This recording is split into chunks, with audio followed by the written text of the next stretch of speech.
There were flashing lights outside, an ambulance in the driveway, and inside, my dad's oxygen machine blinked red in the dark. Outside, Monica from the neighborhood board was yelling at a paramedic for being too loud. "I have rights," she shouted. And then I heard it. The machine had been unplugged. "Ma'am," the EMT said coldly, "you might have just killed someone." If you're thinking, wait, what? How does that even happen? And how the hell didn't she notice? Trust me, I was thinking the exact same thing. Because 5 minutes before all this, I was dead asleep after a long night monitoring my father's oxygen levels via the app on my phone. He has severe COPD, chronic obstructive pulmonary disease, which basically means his lungs are long gone, and we're doing everything we can just to keep him breathing. If you think a medical oxygen concentrator is loud, then you've never lived across from Monica's 3 constantly yapping chihuahuas during mating season. But of course, none of that matters to Monica. She's the vice president of our neighborhood council, basically a homeowners association with a superiority complex. To her, it's not a part-time volunteer role, it's a divine appointment. She treats the community guidelines like holy scripture, enforcing them with a zeal that would put Old Testament prophets to shame. I moved back in with my dad after he took a bad fall last year. Since then, it's been all-out war. Monica once wrote me up for a wind chime, claiming it produced an emotionally disruptive tone. No, Joe, those were her actual words. Still, I never expected even she would stoop so low as to sabotage a literal life support system. But this was Monica. Of course she would. She had already filed a noise complaint against the backup generator that powers my dad's oxygen machine during blackouts. This wasn't some rattling beast of a machinite, it was a whisper-quiet, medical-grade unit installed in the side yard, insulated for sound. Quieter than her sprinklers. But it interrupted her 3 a.m. meditation, apparently. Earlier that night, a light storm rolled through, not serious, just enough to make the power flicker. I checked the generator and made sure it was ready to kick in if needed. I went to bed around midnight. At 2:56 a.m., the power must have cut out just long enough for the backup to switch on. That's when Monica, wrapped in her silk bathrobe like a tyrant in pajamas, decided enough was enough. She marched across the street, opened our side gate, and yanked the generator plug right out like it was a toaster, annoying her during brunch. My dad was asleep. Without oxygen, he never had a chance to call for help. He just stopped breathing. I woke up to silence, not the usual soft hum of the machine, just nothing. The app on my phone couldn't connect. I bolted into his room and found him pale, lips tinged blue. The concentrator was off. A red warning light blinked like a taunt in the corner. I panicked, called 911, and tried CPR even though I had no training. It's something you think you'll never need until you're on your knees, begging someone you love to breathe. The EMTs got there in under 7 minutes. And that's when Monica made her grand entrance. Arms folded, standing in the doorway like she was the one being inconvenienced. "He was too loud," she said, like we were talking about a teenager blasting music, not a man dying. One of the EMTs turned on her. "You unplugged a medical device during a power outage? Are you insane?" "There weren't any warning signs," she replied. "It just looked like a loud box." "It had 3 red labels," he said. All of them said, "Medical equipment, do not unplug." She shrugged. "Those aren't board-approved stickers. I wish I were making that up." At first, I didn't want to escalate. I just wanted my dad to survive the night. But the EMTs had already called the cops as soon as they realized the equipment had been tampered with. When the officers arrived, Monica started revising history. First, she said she thought it was abandoned equipment. Then she claimed she tripped and accidentally unplugged it. My personal favorite? Maybe it came unplugged on its own. An officer turned to me. "You have security cameras?" Of course I did. Monica had already filed complaints about the doorbell cam for invading community privacy. I showed them the footage. Clear as day, Monica in her robe, slippers shuffling across the lawn, reaching down, unplugging the generator, and walking off like she'd just taken out the trash. When the officer questioned her, she said, "Well, maybe it was too loud to hear the warning labels." They didn't arrest her right then. They said they had to submit everything to the district attorney for review.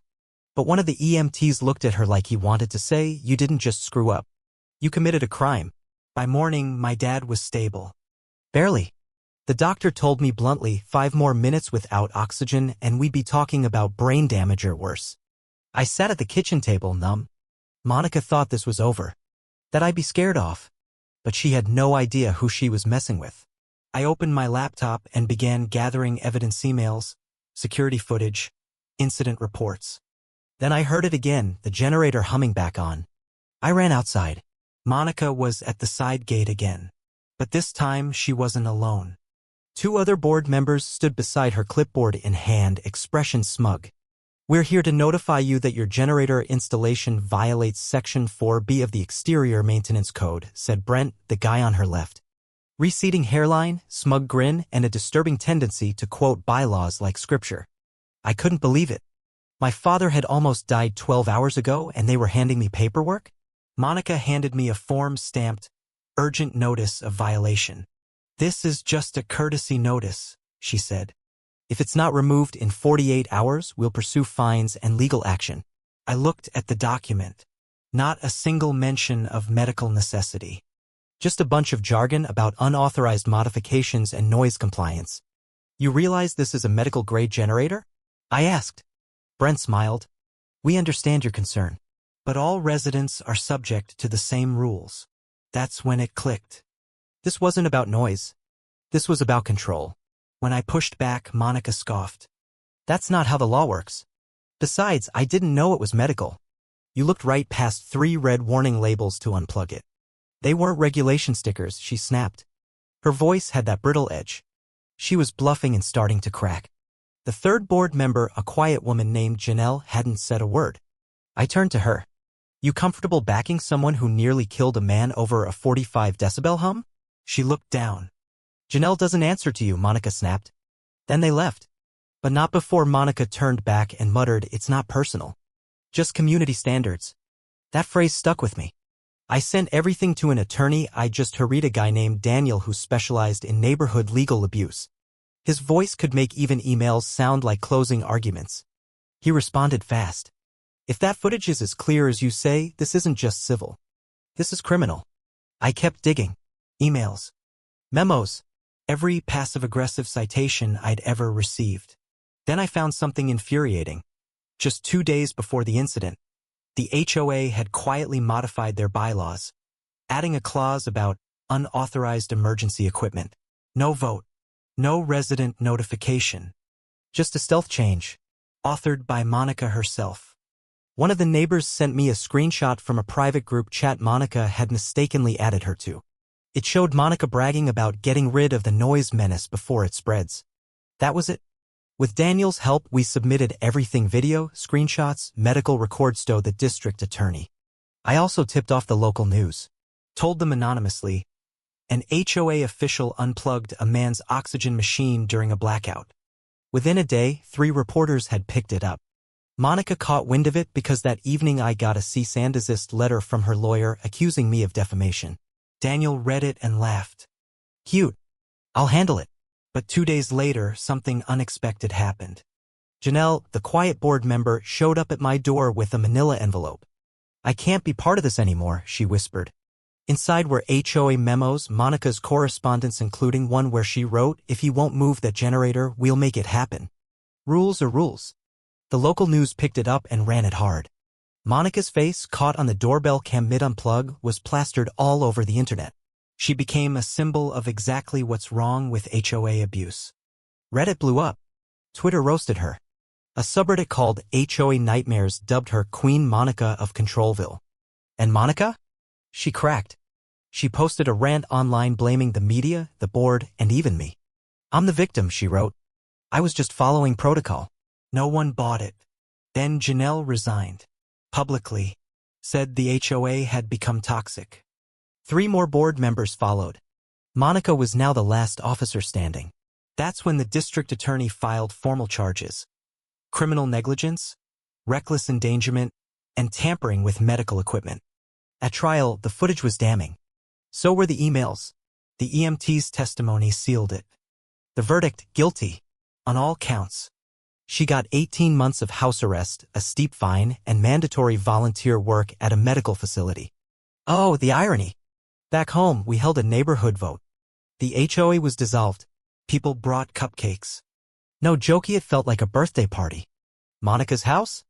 Overgrown. Forgotten. No one talked to her. Her beloved rules were gone, and with them, her power. My dad came home a few weeks after the trial. We installed a solar-powered off-grid oxygen system, HOA-proof. One evening, I found him watching TV, the generator humming outside. "Still too loud?" I asked. He smiled. "Perfect volume." We let the wind chimes ring that night. No complaints, just peace. And months later, I got a letter. Monica's conviction had triggered a wider investigation into her efforts to expand similar rules across nearby neighborhoods. Her legacy was crumbling. Someone even started a wind chime exchange, neighbors gifting each other chimes as a cheeky rebellion against tyranny. Monica tried to silence everything she didn't like. Instead, she became a warning. And me? I'm still here. Still with Dad. Still letting the chimes sing.